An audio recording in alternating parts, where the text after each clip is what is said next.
moving right along. You want to lead with these carriers right here. And it's fine. And the reason I've got the Liberty Bankers and the Transamerica in blue is because they're kind of pain in the butts. Okay. Liberty Bankers, you know, I've, for whatever reason, we don't get approval percentages that we should be getting through them. A lot of times we'll apply for preferred and then they'll offer standard, or we'll apply for standard and then they'll offer modified or won't offer anything. So Liberty Bankers, we see that. Transamerica isn't going to tell you. They're not even going to tell you if the client's approved for days. And then, so think about it. You apply for level because they got a great price for that preferred rate, right? And then 5 days later, they tell you, oh, your client doesn't approve, won't be approved for that. What a pain in the butt. But Transamerica, this is important, guys. Transamerica takes debit cards and direct express cards. Half of you guys don't have Transamerica because I never sent you the link. If you want Transamerica, just reach out to me. I will send you the contracting link for Transamerica, which is the same contracting link for Americo. Americo, they're like this mediocre product, but man, they draft the payment correctly. To me, this is the bottom line. You see these carriers here? If you could put all your business with these, what is it, 1, 2, 3, 4, 5, 6 carriers, your clients will stay on the books better than anybody else. And that's the bottom line, because they're always going to draft the payment on the exact day. And Steve's saying that he has seen Transamerica getting better with approvals since they loosened the underwriting. So that's good to hear. That is really good to hear. So that's a plus. So guys, if you don't have Transamerica and Americo, reach out to me. I will send you the contracting link. Americo will actually give your smokers, your tobacco smokers, non-smoking rates. And that's for the first couple of years, for the first 2 years. To me, that's pretty much their super niche, really. They've got other niches, but that's their super niche. So I would say you want to have these carriers. True Social Security billing. Guys, pay attention. Those of you who don't know the difference between regular Social Security billing and true Social Security billing, this is important. True Social Security billing carriers follow this schedule. See this calendar? You see how, let's use February as an example. You see how the first falls on a Wednesday and the third falls on a Friday? That's the day these people that are getting their Social Security on the first and the third, that's the exact day they're getting their money. These carriers over here, these 6 carriers, will always draft on that day. Now, this is important. They're also going to do this correctly.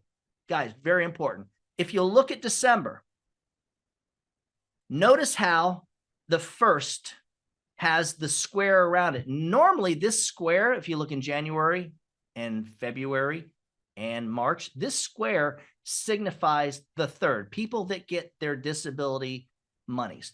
Notice how it's on the first. They're going to get paid. This is when Social Security is going to pay these people. So the third's falling on Sunday. These people aren't going to get paid on Monday.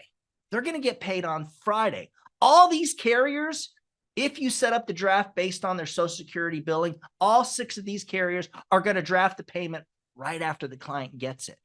Now, let's go back to Sika, SBLI, Aetna, and there's other carriers, Mutual of Omaha. What they're going to do, if your client is set to draft on the 3rd, they're going to wait until Monday to draft the payment, or Tuesday. I hate to say it. From what I'm seeing, it's either going to be Monday or possibly Tuesday. If you're on disability and you're living on $800 or $900 a month and you need that money to survive on, aren't you going to take your money out? You're going to take a majority of out. You're not going to be concerned with the insurance because that's a secondary thing. Eating and paying your bills is, when I say bills, your electric bill, so that you don't freeze to death, are going to be more important than your life insurance. So I'm telling you guys, they will take all the money out of the bank on Friday, the 1st. They know they're getting it. They'll tell you they don't know when they get it, but they know when they're getting it 100%. Because look, think about it. You're living check to check. Your food and your refrigerator might be gone in 3 weeks after you get your money. So they're going to take all the money out. And here's what's going to happen. SBLI is going to go to draft on Monday or Tuesday. Sika is going to go to draft on Monday or Tuesday. Aetna is going to go to draft on Monday or Tuesday, and the money ain't going to be there. you're going to get paid 9 months advance for a sale you don't even have. Not good. And if they've been a client for yours for a while, even worse. New agents, I'm speaking to you guys real quick. You never ask the client, what day do you want us to draft the payment on? You never do. You're the professional. If they're on Social Security, disability, veterans benefits, you find out exactly what day they're supposed to be getting paid on, and they'll tell you, oh, I usually get paid around the 3rd. They'll say it like that. Let them know, well, I got great news. This carrier that I'm putting you with, American Amicable, will guarantee that you will never get an overdraft fee. And the reason they can guarantee that is because they're going to follow the Social Security calendar and make sure that your money is in your checking account before they try to draft it. And then you pick that date. That's how you do it. Don't ask them you don't ask someone who is barely getting by what day to draft the payment on, because they're not responsible enough to tell you. They're going to tell you what they think. And in most cases, they're thinking, well, I need food. I need to pay my electric bills. I need to pay the rent first. If there's any money left over, then we can do the insurance. They're thinking that, but they're not telling you that. That's why you've got to put the importance out there of the draft date. This is going to save you from getting into debt. Trust me on this, big time. All right, moving right along. We're going to talk about your work week. What does it look like? Now, Monday, guys, this is when you're doing follow-ups. Monday, I would say about 10 to 20% of your sales, of your business, should come from follow-up calls. Now, whether that happens on Monday or not, but Monday should actually be your busiest day. So those of you on our appointment and leads platform, you know that Monday we get the fewest appointments and the fewest leads come in. Honestly, it should be your busiest day. If you're doing it right, you're working your insufficient funds, the drafts that didn't work correctly because, we put it with SBLI and boom, the client got to his money and pulled it all out of the bank before the carrier was able to draft. So you got to resell these people. You work your cancellations. When they cancel, you need to lower the face amount and sell them something. Something is better than nothing. They cancel, they're good. When they cancel, it's like 99% because of affordability, because they realize they really can't afford it.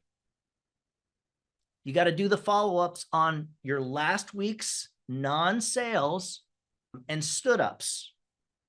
Guys, let me just put something out. So I don't know if Jesse is on the call. Jesse Thompson, congratulations. I heard you had a really good week. So Jesse, last week, Jesse and Chris, husband and wife, they tag team them. So what Chris does is they've got a good ad budget. Their ad budget's like $2,000 or more in most cases per week. So what Chris does, he likes to have that slammed day where his calendar is just booked, triple booked every hour, every half hour, like way overwhelmed with appointments. He works the appointments.